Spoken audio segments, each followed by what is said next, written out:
President Trump says the U.S. Navy will begin blocking ships going to and from Iran starting at 10 a.m. Eastern. Now, this marks a significant escalation in the war as Mr. Trump seeks to put pressure on Tehran to reach a deal he downplayed the failed peace talks yesterday.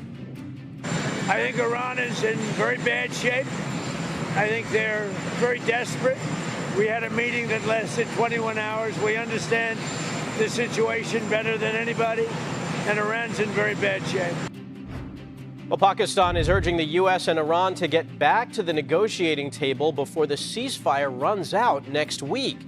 Key sticking points include Iran's refusal to give up its nuclear ambitions and Iran's plans to charge tolls to cross the Strait of Hormuz. And Americans are expressing unease over the conflict in the Middle East. That's according to the latest CBS News polling. 68% say they feel worried about the war. 57% feel stressed. And 54% feel angry. And 62% of Americans believe President Trump does not have a clear plan in Iran. President Trump's blockade puts fresh stress on the global energy supply. AAA reports the national average price for a gallon of regular gasoline is up to $4.13. That's up 40% from when the war began. CBS's Weijia Jiang reports from the White House.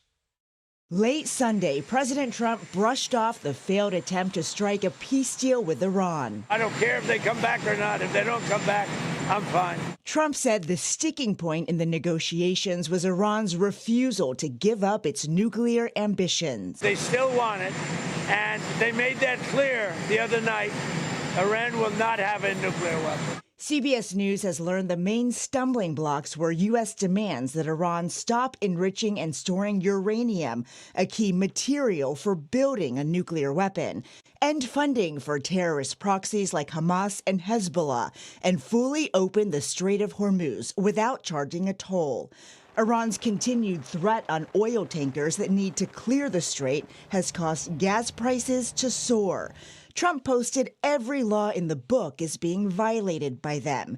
This morning, the U.S. military says it will block Iranian ports in the strait at Trump's direction. We have a blockade going into effect. Iran's parliament speaker responded, "Enjoy the current pump figures. With the so-called blockade, soon you'll be nostalgic for $4 to $5 gas."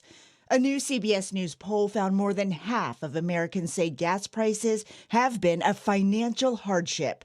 But Vice President JD Vance said Iranian leaders wouldn't budge after marathon 21-hour talks. We've had a number of substantive discussions with the Iranians. That's the good news.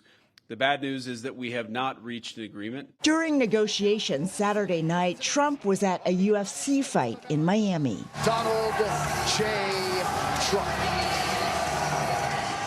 Vice President JD Vance says he left Pakistan having offered Iran a, quote, best and final deal, which remains on the table, and now it's up to the Iranians to accept it. Meanwhile, President Trump says that ceasefire that is still holding is in good place, which is set to expire, though, Michael, in 9 days.